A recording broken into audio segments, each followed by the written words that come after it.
আপনাদের সবাইকে স্বাগত জানাচ্ছি। আমি মাহবুব স্মারক মাইগ্রেশন কনসার্নের এই বিশেষ আয়োজনে আমরা আজকে আলোচনা করতে এসেছি।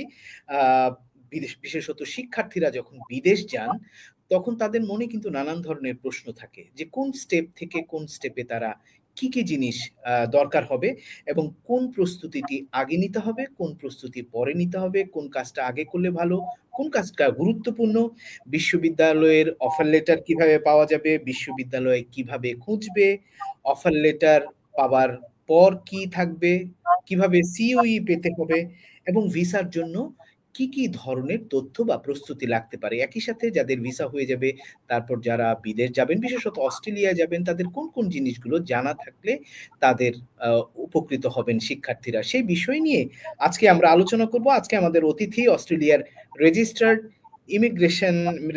Immigration consultant Mohammad Kamal Uddin. এবং তিনি আমাদের সাথে যুক্ত হয়েছেন অস্ট্রেলিয়ার মেলবোর্ন থেকে। তিনি মেলবোর্নের মেল্টন মাইগ্রেশনের ম্যানেজিং ডিরেক্টর। কামাল ভাই, আপনাকে স্বাগত জানাই আমাদের সাথে আজকের এই আয়োজনে। আমরা ১ম এই যেটি আমরা আলোচনার শুরুতেই যেটি বলছিলাম যে, অনেক শিক্ষার্থীরা আছেন যারা বিদেশ যেতে চান পড়াশোনার জন্য এবং সেই সংখ্যা তো দিন থেকে দিন বাড়ছে এবং সেই সময় অনেক আ শিক্ষার্থীরা তাদের কোন স্টেপ থেকে কোন স্টেপে যেতে কি ধরনের জিনিসগুলো লাগে, এগুলো অনেক সময় জানতে পারে না। তখন আসলে তাদের প্রস্তুতি নেয়াটা কঠিন হয়ে পড়ে এবং তারা দ্বিধার মধ্যে থাকেন। আমরা যদি ১ম এই আপনার কাছে জানতে চাই যে বিদেশ যাবার ক্ষেত্রে, পড়াশোনার ক্ষেত্রে কোন স্টেপ গুলো কি আসলে? ধন্যবাদ স্মারক। আসলে বিদেশে আসতে হলে স্টুডেন্টদেরকে ৩ টি স্টেপ পার হয়ে আসতে হবে। ১ম স্টেপ হলো ইউনিভার্সিটি থেকে অফার লেটার কালেক্ট করা। তারপরে স্টেপ হলো অফার লেটার পাওয়ার পরে আ কনফার্মেশন অফ এনরোলমেন্ট যেটাকে আমরা বলি সিইউই সেটা কালেক্ট করা। এবং লাস্ট স্টেপ হলো ভিসা অ্যাপ্লিকেশন করা এবং ভিসা পেয়ে গেলে তারপরে চলে আসা। তো ১ম স্টেপ নিয়ে আমরা ১ম এই বলি। ১ম স্টেপে আ অফার লেটার স্টুডেন্ট কালেক্ট করতে গেলে তাকে ১ম এই যেটা করতে হবে, কোন ইউনিভার্সিটিতে সে পড়বে এবং কোন সিটিতে সে পড়বে, কোন কোর্সটা সে চুজ করবে সেগুলো তাকে আগেই ডিসাইড করতে হবে এবং যেকোনো একটি অস্ট্রেলিয়ান অ্যাপ্রুভড এজেন্সির কাছে গেলে সে যদি তার এই ডিজায়ার গুলো তাদেরকে বলে, তখন তারা তার কাছ থেকে যে সমস্ত ডকুমেন্টস চাইবে সেগুলো হলো, ১ম এই তাকে দিতে হবে তার আইডি ডকুমেন্টস, যেমন ভ্যালিড পাসপোর্ট অথবা আ ড্রাই ইয়া বার্থ সার্টিফিকেট, ন্যাশনাল আইডি ইত্যাদি। এগুলো ইউনিভার্সিটির অফার লেটারের জন্য রিকোয়ারমেন্ট। ২য় রিকোয়ারমেন্টস হলো তার একাডেমিক ট্রান্সক্রিপ্টস এবং সার্টিফিকেটস গুলো সেগুলো দিতে হবে। সেগুলো সার্টিফাইড হতে হবে। এজেন্সিগুলা নিজেরাই করতে পারে সেই সার্টিফাইং কাজটা।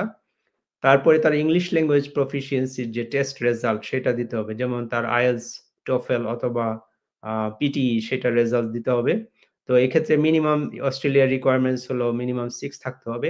ব্যাচেলরের ক্ষেত্রে মাস্টার্স এর ক্ষেত্রে সাধারণত আরো বেশি IELTS স্কোর প্রয়োজন হয়।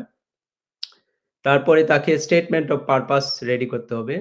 আ এর অর্থ হলো যে সে কেন অস্ট্রেলিয়াতে আসতে চাচ্ছে, কেন এই ইউনিভার্সিটিতে পড়তে চাচ্ছে এবং কেন এই কোর্সটি করতে চাচ্ছে। এই কোর্সটি করার পরে তার কি বেনিফিট হবে, তার কেরিয়ার গোলস কিভাবে সে মিট আপ করতে পারে, সেটা তাকে একটা স্টেটমেন্ট অফ পারপাস এর মাধ্যমে তৈরি করতে হবে। তারপরে তাকে একটা রেজুমি বা সিভি তাকে প্রোভাইড করতে হবে তার এজেন্সিকে। সেটা তারা ইউনিভার্সিটিকে প্রোভাইড করবে। এবং যদি সে ওয়ার্কিং পিপল হয়, তাহলে তার ওয়ার্ক রেফারেন্স লাগবে এবং যদি স্টাডি গ্যাপ থাকে, সেই গ্যাপের একটা এক্সপ্লেনেশন থাকবে, দিতে হবে। এই বিষয়গুলো যদি সে প্রপারলি রেডি করে, তাহলে এগুলো জমা দেওয়ার পরে ইউনিভার্সিটি তাকে হয়তো আ যদি স্যাটিসফাইড হয়, তাহলে ওকে অফার লেটার তারা কন্ডিশনাল অফার লেটার দিতে পারে বা আনকন্ডিশনাল অফার লেটার দিতে পারে। সেই অফার লেটার পাওয়ার পরে আ বা অফার লেটার যদি কন্ডিশনাল হয়, সেক্ষেত্রে অনেক সময় ইউনিভার্সিটি তার কাছ থেকে জানতে চাইতে পারে অনেক প্রশ্ন। কেন, যেমন স্টেটমেন্ট অফ পারপাস এ সে যা লিখছে, সেগুলো তার ভেরিফাই করতে পারে ইউনিভার্সিটি গুলা এবং তার ফাইন্যান্সিয়াল ক্যাপাসিটি অনেক সময় চাইতে পারে। বাংলাদেশ যেহেতু এখন সুখবর হলো লেভেল 1 এ আছে, সেক্ষেত্রে হয়তো ফাইন্যান্সিয়াল ক্যাপাসিটির বিষয়টা এত বেশি স্ক্রুটিনাইজ করবে না। কিন্তু তারপরেও কোনো ইউনিভার্সিটি যেমন অস্ট্রেলিয়ার সিকিউ ইউনিভার্সিটি সাধারণত স্টুডেন্টদেরকে অফার লেটার প্রোভাইড করার আগে ইন্টারভিউ নিয়ে থাকে। যে সে genuine student criteria meet up করতে পারবে কিনা। কারণ ইউনিভার্সিটি গুলা যদি স্টুডেন্ট ভিসা রিফিউজ হয়, সেক্ষেত্রে তাদের একটা বদনাম হয়ে যায়। এজন্য তারা এটা করে থাকে। আপনি যে আইএলটিএস বা পিটি এর মার্কস এই সময়টা দরকার হয় যখন ঠিক অফার লেটার পাওয়ার আগে। তার মানে হচ্ছে এই আইএলটিএস পরীক্ষা অনেক আগেই দিতে হবে তাকে। যেটির পরীক্ষার রেজাল্ট হাতে না আসলে কিভাবে সে এটি সাবমিট করবে? আপনার কি মনে হয় কবে না কত আগে দেয়া দরকার? শিওর। প্রথম কাজ হলো যেমন আজকে এই এইচএসসি রেজাল্ট হলো। তা এখন যদি স্টুডেন্ট বাংলাদেশ থেকে বিদেশে আসতে চায়, তার প্রথম কাজ হলো আইএলটিএস পরীক্ষা দেওয়া। টোফেল বা আইএলটিএস অথবা পিটির দ্যাট মিনস ইংলিশ টেস্টটা তার রেজাল্টটা অ্যাচিভ করা। সেটা যত দ্রুত সম্ভব। কারণ ইউনিভার্সিটিতে তার প্রথমে এটাই সাবমিট করতে হবে। সেটা অ্যাজ আর্লি অ্যাজ পসিবল। এটা মানে প্রথম কাজ, ফার্স্ট স্টেপ বলা যায় আরকি। ইউনিভার্সিটিতে সেক্ষেত্রে তার সেক্ষেত্রে ইউনিভার্সিটি কিভাবে খুঁজবে? মানে কোনো ইউনিভার্সিটি খোঁজার ক্ষেত্রে সূত্র সে আছে? ইউনিভার্সিটি খোঁজার ক্ষেত্রে সে এজেন্সির হেল্প নিতে পারে। কারণ এজেন্সিগুলা জানে কোন ইউনিভার্সিটির রিকোয়ারমেন্টস কি এবং কোন ইউনিভার্সিটির রেটিংস কেমন সেগুলোর ব্যাপারে সে নিজেও খোঁজ নিতে পারে অথবা এজেন্সির কাছ থেকে সেই তথ্যগুলো সে নিতে পারে। যেমন আর সাব অস্ট্রেলিয়াতে যদি সে আসতে চায়, সে অস্ট্রেলিয়াতে বিভিন্ন ক্যাটেগরি যেমন G8 ইউনিভার্সিটি আছে যেগুলো সবচেয়ে ভালো। যেমন মোনাশ university, Melbourne university, Sydney university এরকম ৮ টা ইউনিভার্সিটি। তারপরের কতগুলো আছে এগুলো এজেন্সিগুলো জানে। তাদের কাছ থেকে সে তার ফাইন্যান্সিয়াল ক্যাপাসিটি তার সিচুয়েশন অনুসারে এজেন্সিগুলাতে হুক আপ করতে পারবে। সেক্ষেত্রে সাবজেক্ট কিভাবে চুজ করবে? সাবজেক্ট চয়েস এর ক্ষেত্রে তাকে চিন্তা করতে হবে যে সে কি হইতে চায় ভবিষ্যতে। তার ফিউচার প্ল্যান কি? সে যদি আম আ বিজনেস প্রফেশনাল হইতে চায় তাহলে তাকে বিজনেস লাইনে যেতে হবে। সায়েন্স গ্র্যাজুয়েট হইলে তাকে সায়েন্টিস্ট হতে চাইলে বা ডক্টর ইঞ্জিনিয়ার হইতে চাইলে সেগুলা তাকে আ তার নিজেকেই ডিসিশন নিতে হবে।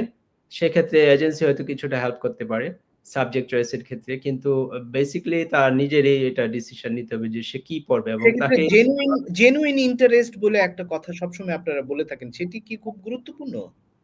জেনুইন যে স্টুডেন্ট ক্রাইটেরিয়া সেটা অস্ট্রেলিয়া স্টুডেন্ট ভিসার ক্ষেত্রে একটি আম গুরুত্বপূর্ণ ক্রাইটেরিয়া। কারণ জেনুইন স্টুডেন্ট যদি সে মিট আপ করতে না পারে ক্রাইটেরিয়া তাহলে তাকে স্টুডেন্ট ভিসা দেওয়া হবে না। জেনুইন স্টুডেন্ট ক্রাইটেরিয়া বলতে বোঝাচ্ছে যে তার ব্যাকগ্রাউন্ড এর সাথে এবং তার ফিউচার স্টাডিজ এর মিল আছে কিনা। সেটাতে ডিসক্রিপেন্সি থাকলে সেখানে genuine student criteria meet up করতে পারবে না।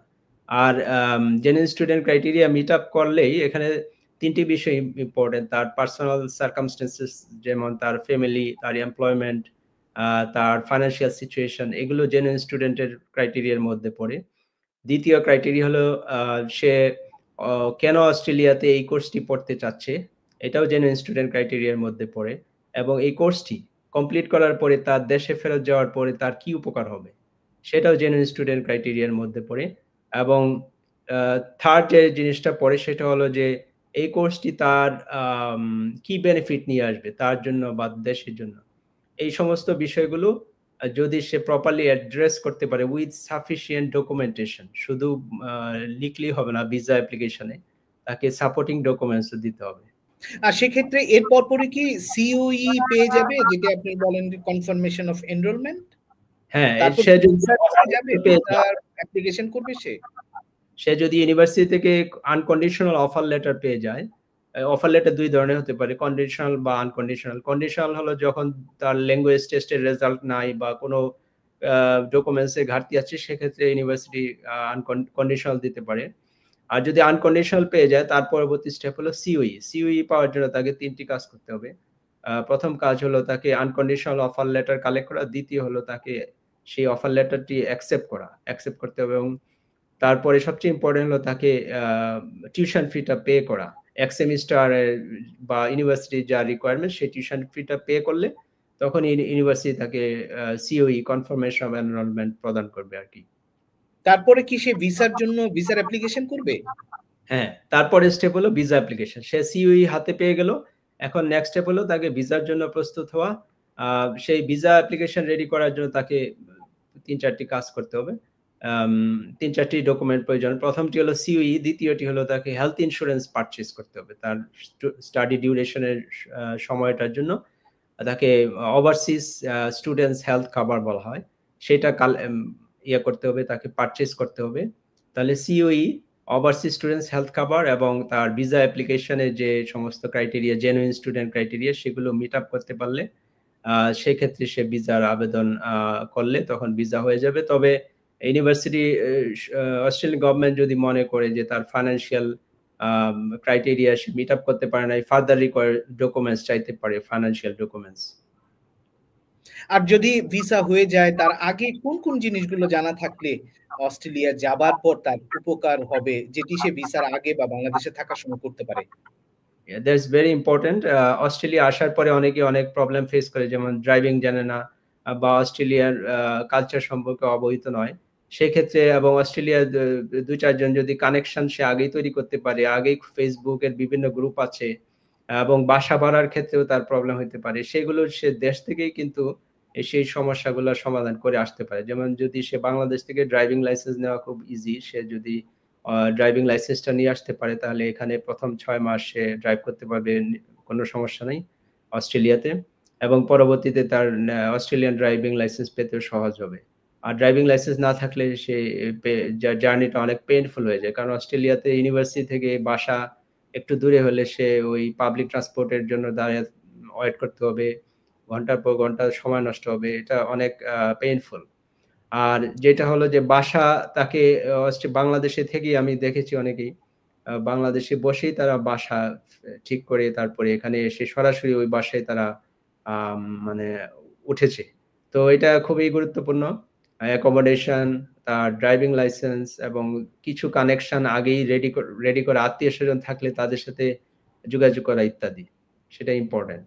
সেটি খুব গুরুত্বপূর্ণ কথা বলেছেন কামাল ভাই। আপনাকে অসংখ্য ধন্যবাদ আমাদের শিক্ষার্থীদের জন্য, বিশেষত যারা অস্ট্রেলিয়া যেতে চায় কিংবা অন্য কোনো দেশে, তাদের জন্য গুরুত্বপূর্ণ মতামত এবং তথ্য আপনি দিলেন। এ থেকে আমি নিশ্চিত আমার দেশের ছেলেমেয়েরা উপকৃত হবে এবং ভবিষ্যতে যদি স্টুডেন্টরা চান যে আপনারা কোনো তথ্য আমাদের কাছে আরো বিশেষত কোনো তথ্য জানতে চান, তাহলে নিশ্চয়ই আমরা বিশেষজ্ঞদের সাথে কথা বলে আপনাদের সেসব প্রশ্নের উত্তর জানানোর চেষ্টা করব। কামাল ভাই, আপনাকে ধন্যবাদ। পরবর্তী পর্বে আবারও আপনার সাথে দেখা হবে এবং আমাদের দর্শকদের সাথেও আবারও দেখা হবে। তার আগে সবাই ভালো থাকবেন, নিরাপদে থাকবেন। আল্লাহ হাফেজ।